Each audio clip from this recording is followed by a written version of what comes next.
provide you with the lowest per GB rates, night or day. SLT 4G, driving you ever forward. Making headlines on First at 9. Tackling the rising dollar. Sri Lanka calls for global coalition to brace impact of the rising dollar. The volatility of the international scene most probably is going to be around for a while. Mass protest. The JVP holds a protest in Colombo against government, fuel price formula and rising currency. Calls for action.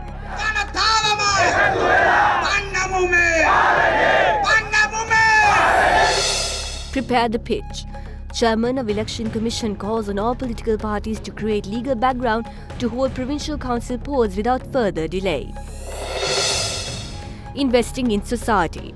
Sociologist calls for Budget 2019 to focus on most critical areas of economy. I think we certainly have to invest in the economy, particularly in the productive sector. The plot thickens. Turkey president says Khashoggi murder plan days in advance by Saudi team. Wants Saudi Arabia to extradite suspects to Turkey.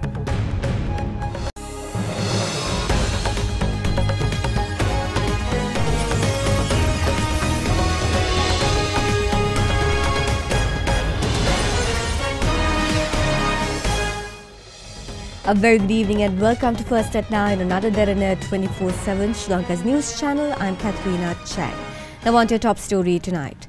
Chairman of the Election Commission Mahinda Deshapriya requests all political parties represented in Parliament to create the necessary legal environment to hold provincial council elections soon. In the meantime, the official term of the Northern Provincial Council ends at midnight tomorrow. The number of provincial councils that ended their official terms now becomes 6. The Northern Provincial Council, which was set up on the 25th of October in 2013, ends its term tomorrow midnight. The final session of the present council convened today under the chairmanship of K. Sivanyanam. Meanwhile, 5 council members representing the Southern Provincial Council engaged in a protest in front of the council premises.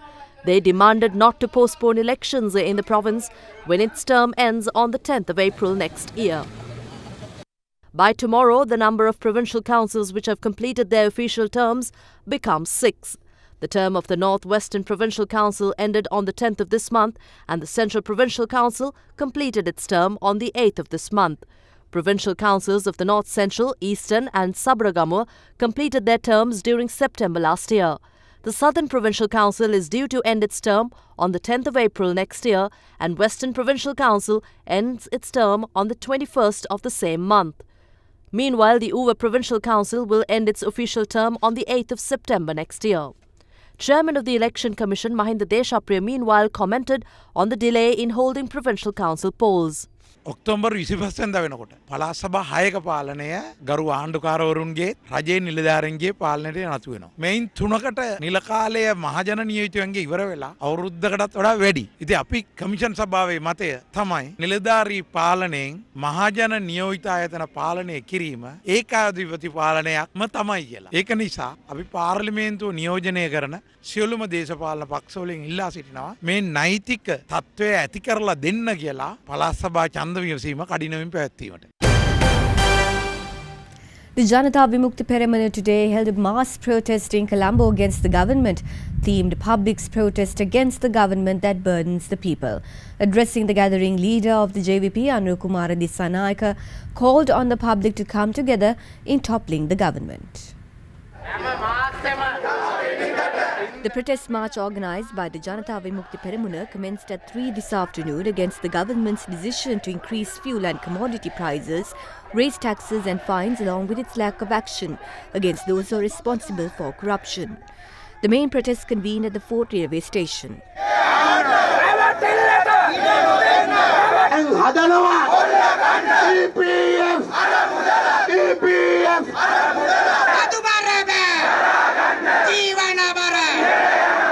මාසෙම 10 වෙනිදාට සියලු භාණ්ඩ හා සේවාවල මිල වැඩි වෙනවා නම් වැඩ කරන ජනතාවට සිද්ධ වෙනවා හැම මාසෙකම පාරට බහින ජනතාවාදී සූත්‍රයක් හදන්න අරගල කරන්න. අපි රනිල් වික්‍රමසිංහ මහත්තයාටයි මෛත්‍රීපාල සිරිසේන මහත්තයාටයි කියනවා ජනපීඩාවේ සූත්‍රයත් එක්ක ගෙදර යන සූත්‍රය හදාගෙන ලෑස්ති වෙන්න ඕන ඔයගොල්ලෝ. යන්නේ නැත්තම් මේ ආණ්ඩුව ගෙදර යවලා ජනතාවාදී ආණ්ඩුවක් ගොඩනගන්න දැන් ආරම්භක පියවර තියන්න කාලය ඇවිල්ලා තියෙන්නේ. වරාය විකුණන කොළඹ නැගෙනහිර ජටය විකුණන පිඹුරු පස් සකස් කරන තෙල් ටැංකි සංකීර්ණ විකුණන දූෂිත පාලනය ජනතාවට පීඩාවට පත් කළ තිබෙන පාලනය මහජනගේ මහජන ධනය කොල්ලකන පාලනය පළවැහැරිය යුතුයි. එතන රනිල් මෛත්‍රී මහින්ද යනු තව දුරටත් කඳවුරු ගොඩක් නෙවෙයි ජනතාව පීඩාවට පත් කරන එකම කඳවුරක්. The joint opposition says that the Supreme Court cannot make a ruling regarding taxes imposed by the government. Members of the Economic Research Unit of the joint opposition parliamentarian Bandula Gunawardena expressed these views at a media briefing held in Colombo today.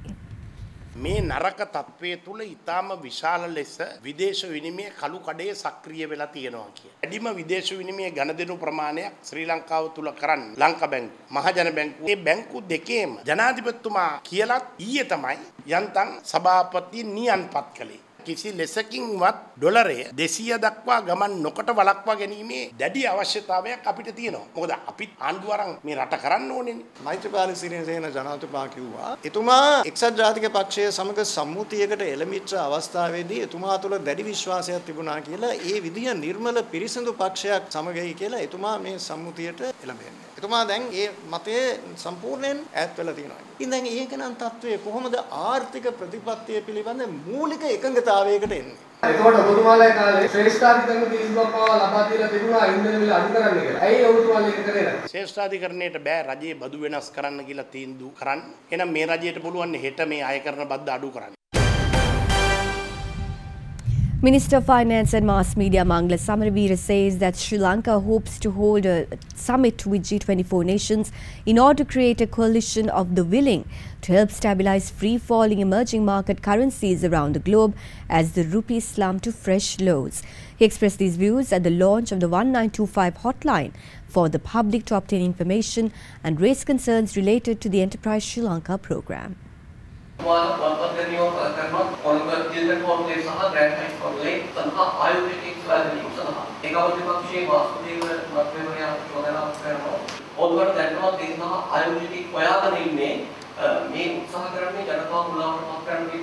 අපි ජාත්‍යන්තර පුවත්පත්වල මේ hotel දෙක සම්බන්ධයෙන් දැන්වීම් පළ කරා. නිශ්චිත දින සීමාව තුලදී මේ වෙනකොට ඒ සඳහා ලෝකයේ තියෙන ප්‍රධානතම ආයතන 88කින් මේ වෙනකොටත් අපිට ඒ අයගේ කැමැත්ත ප්‍රකාශ කරලා තියෙනවා. නමුත් අපි දැන් අද තීන්දුව කරා තවත් මාසයකට ඒක දික් කරන්න. ඔබතුමාලා මේ හඳුන්වලා දීපු මිල සූත්‍රය මේ ආණ්ඩුවේ දුර කාලයකට පමණක් වග කියන මිල සූත්‍රයක්ද එහෙම නැත්නම් දීර්ඝ කාලින මේ රටේ මේක දීර්ඝ කාලීනව ඒක තියෙන්න ඕනේ. කොහොමත් ඊළඟ අවුරුදු 10ට 2025 වෙනකන් තියෙනවාමයි. මොකද ඒ වෙනකන් අපි ඉන්නවා. Minister, this $480 million grant from Derana, exactly what transport project is it for? It is what is called a Millennium Challenge Compact.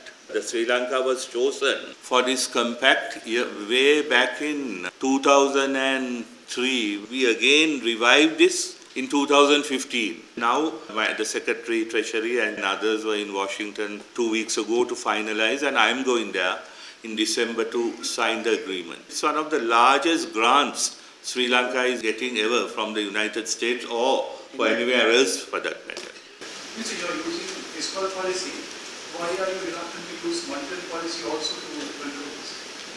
I have been told that that could have other repercussions. We have done the best we can do at the moment, which even the other countries have said so, and most probably hoping to have a summit here of similar countries facing similar issues. I have today written to the head of G24, which we were chairing until recently, because we want to form a little coalition of the willing, where countries with similar problems could sit down around the table and discuss the future, because this is not something which is going to go away in a month or two. I mean, you see, the volatility of the international scene most probably is going to be around for a while.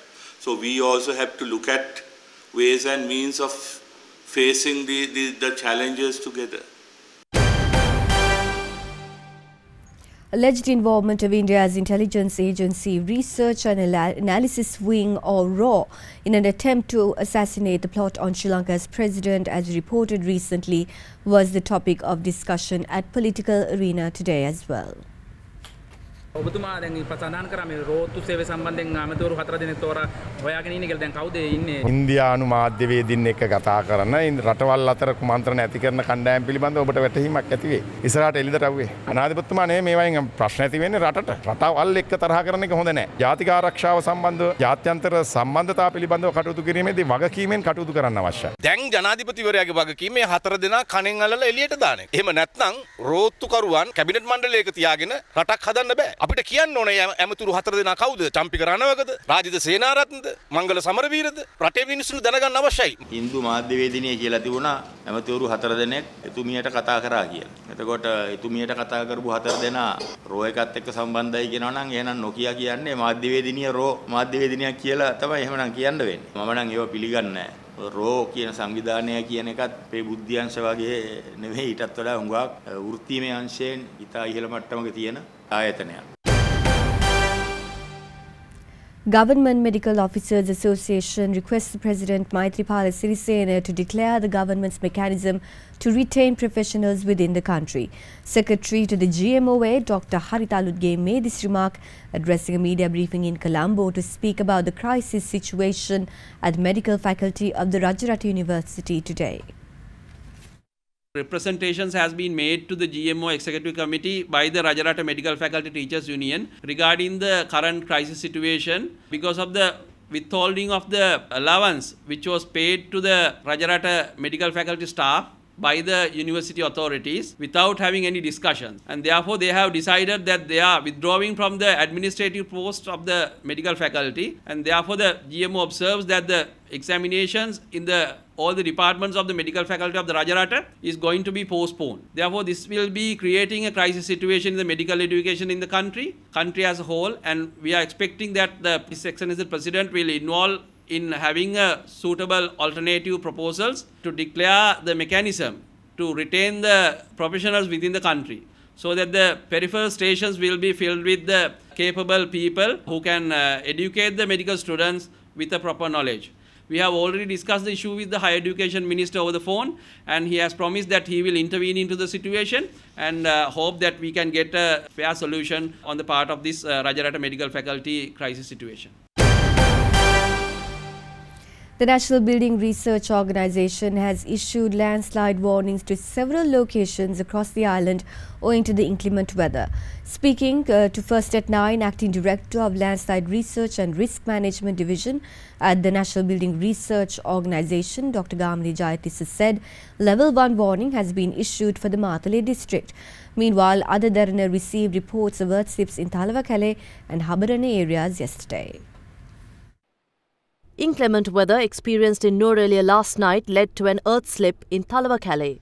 According to the Nanua police, measures have been taken by the Road Development Authority to restore vehicular movement along the route. Meanwhile, heavy rainfall experienced in Habarana last night led to a portion of the road near 7th Mile Post located along the Colombo-Batiklo highway to cave in 10 to 15 metres. Accordingly, traffic flow was restricted on the road stretch to one lane. Officials of the Road Development Authority are currently working towards restoring the road to allow vehicular movement. Speaking to First at 9, Acting Director of Landslide Research and Risk Management Division of the National Building Research Organisation, Dr. Gamini Jayatissa said that measures have been taken to conduct further investigations in the area. The warning issued is actually level 1 warning, yellow warning we have issued for Matale district, Ukuwela division, Secretariat division, and also to Kurunegala district, Mallava Pittiya division, Secretariat division, and also to Kent district, Gangawata Korle division, Secretariat division. In addition to that, actually we have issued a warning in Kodapally district, Kualapane division, Secretariat division. So now, up to now, yesterday night to today, so there are some reports of Badulla Haldumul area, Kostaland and Naketiya. So we have evacuated 9 families from landslide threat area. And also in Noor area, Talawakale A7 road is due to road cutting failure. So there's a blockage of the road, and so And also there's one incident in Walapane DS, Haraspet area. 11 families have been evacuated. It is requested from the people to be vigilant about the cutting failure threat due to prevailing rainy situations. The US Embassy in Colombo says US Department of State has provided nearly 600 million rupees in assistance towards Sri Lanka's demining efforts this year, and the funding has helped clear 1.86 million square meters of landmine zone.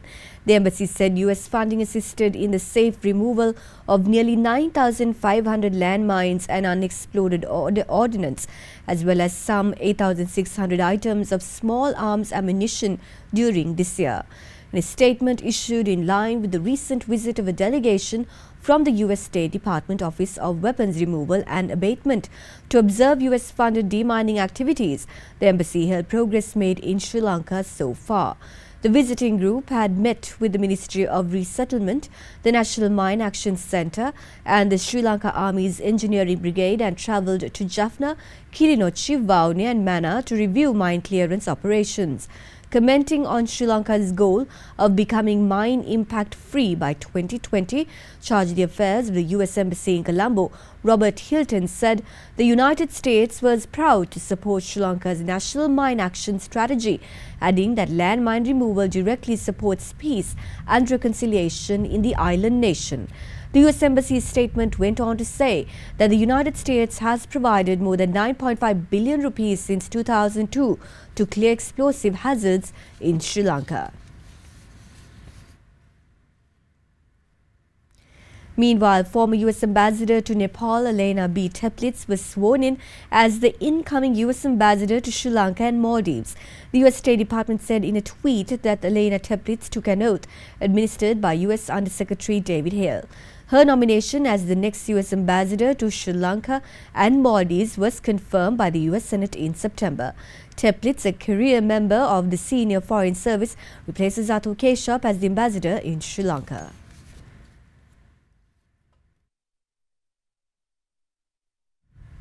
Let's now cross over to a short commercial break. Stay tuned.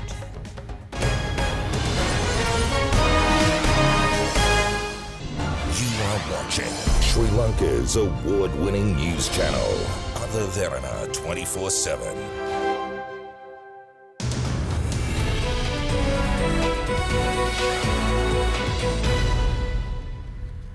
Sociologist Professor Siri Hettige calls for government intervention to invest adequately in areas of economic and social development through Budget 2019. In the second installment of our segment Budget Expectations, Emeritus Professor of Sociology of Colombo University, Professor Hettige, speaks on the importance of investing in productive sectors of the economy.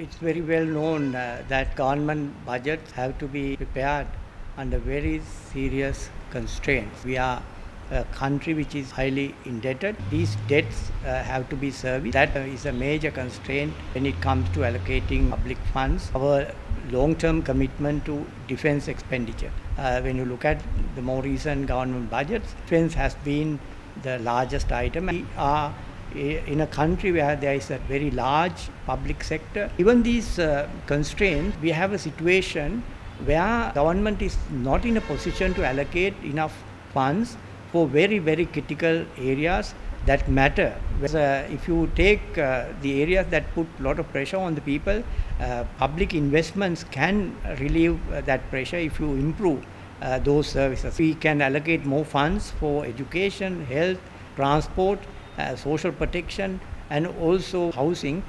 We can actually reduce economic and social pressure. We have not been able to really invest adequately in areas of economic and social development. I think we certainly have to invest in the economy, particularly in the productive sectors like agriculture, for instance. When external circumstances change, conditions become more difficult for governments, as it's very clear in the case of rising price of fuel. It has exerted considerable pressure on our external reserves and revenues. The Asia price index ended 0.08% weaker, firmer at 5,770.52, further moving away from its lowest close since November 28, 2000 hit on Friday. Market turnover was 201 million rupees, nearly a quarter of this year's daily average of 761.1 million rupees. Foreign investors were net sellers of shares worth 59.3 million rupees, extending the year-to-date net foreign outflow to 9.1 billion rupees worth of equities. We now have Dimantha Matthew from First Capital Holdings for a brief report. Today the market closed in the green for the second consecutive session on gains by John Keys Holdings and LOLC. Turnover dipped marginally and volume also decreased by about 60% compared to the previous day. Net foreign outflow was witnessed similar to the previous days with high foreign participation. The Sri Lankan rupee slumped to a fresh low for a third straight session today due to importer dollar demand and foreign selling in government securities. The currency touched an all-time low of 172.95 per dollar, surpassing the previous record of yesterday's 172 rupees and 50 cents. The rupee has weakened 2.1% against the dollar so far this month, extending the 4.7% loss in September. Let's now take a look at how the Sri Lankan rupee traded against other currencies during the day.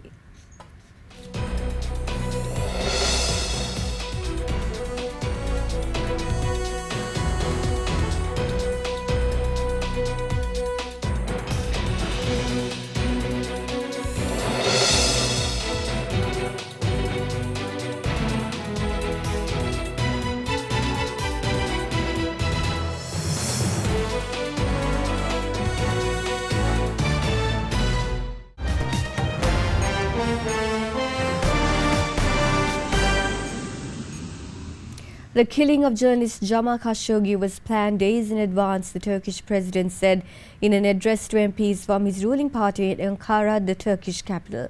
President Recep Tayyip Erdogan says Turkey had strong evidence Khashoggi was killed in a premeditated and savage murder at the Saudi consulate in Istanbul on October 2nd. He demanded Saudi Arabia provide answers about where Khashoggi's body was and who ordered the operation, while also calling for the suspects to be tried in Istanbul. Turkey's President Recep Tayyip Erdogan in an address said today that the killing of the Saudi journalist Jamal Khashoggi was a planned and brutal murder and called on Saudi Arabia to extradite 18 suspects to Turkey to face justice for the crime. The Saudi kingdom has provided conflicting accounts of what happened to the Washington Post contributor who was critical of Saudi policies. After weeks of maintaining he was still alive, Saudi authorities yesterday said he was killed in a rogue operation. Turkey's Erdogan said a Saudi team of 15 entered the consulate the day of the killing and that 3 men from the team went on an exploration trip to Belgrade Forest near the consulate in Istanbul, an area which was last week searched by Turkish police looking for the body. He also addressed how the team had removed the security cameras and surveillance footage from the consulate building prior to Khashoggi's arrival, who was visiting to obtain documents for his forthcoming marriage. Erdogan told MPs from his ruling AK party, quote, "My demand is that the 18 suspects be tried in Istanbul," unquote, adding that all those who played a role in the murder would be punished. Today's address by President Recep Tayyip Erdogan coincided with the start of Saudi Arabia's investment forum that was overshadowed by the Khashoggi case, with dozens of government and business leaders boycotting. But among those attending, Pakistan's Prime Minister Imran Khan told home reporters that although he was concerned about the journalist's murder, Pakistan was desperate for possible Saudi loans to shore up its economy. China opened the world's longest sea-crossing bridge and tunnel today, linking the financial center of Hong Kong, the gambling hub of Macau and western reaches of the Pearl River Delta at the heart of southern Chinese economic boom. The bridge's opening comes at a challenging time for China as it faces pressure from a trade war with the United States, volatile financial markets, mounting public debt and a slowing economy. The Hong Kong-Zhuhai-Macau Bridge is made up of nearly 35 kilometers of bridge and road sections and a 6.7-kilometer tunnel between artificial islands to allow shipping to pass unhindered. China's President Xi Jinping attended the opening ceremony, which took place in Zhuhai, along with the leaders of Hong Kong and Macau. The bridge will open to regular traffic on Wednesday. Connecting Hong Kong to Macau and the mainland Chinese city of Zhuhai, the bridge has cost about $20 billion. Although construction was dodged by safety issues and at least 18 workers reported dead on the project, it is designed to withstand earthquakes and typhoons and had used 400,000 tons of steel, enough to build 60 Eiffel Towers. We have more international news in brief.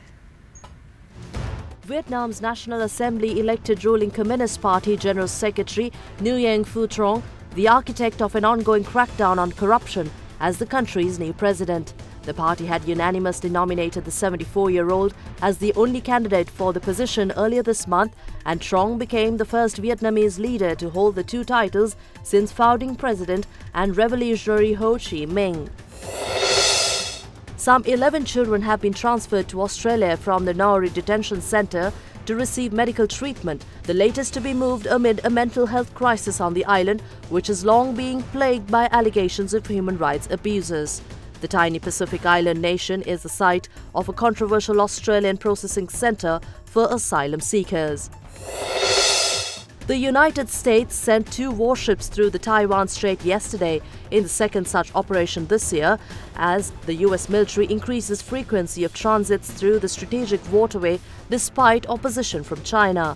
The voyage risks further heightening tensions with China, but will likely be viewed in self-ruled Taiwan as a sign of support from President Donald Trump's government amid growing friction between Taipei and Beijing. Meanwhile, a caravan with an estimated 7,000 to 10,000 Central American migrants continued northward through southern Mexico, even as the United States and Mexico looked to break it up. US President Donald Trump vowed yesterday to begin curtailing millions of dollars in American aid to 3 Central American nations and called the caravan of migrants bound for the United States a national emergency. You are watching Sri Lanka's premier news channel, Other Derana 24/7.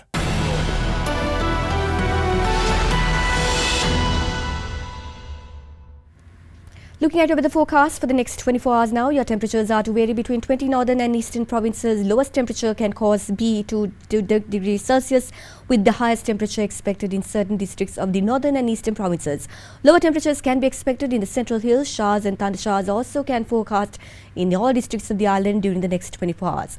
Candigore, Batticaloa and Kamune will see showers throughout the day tomorrow.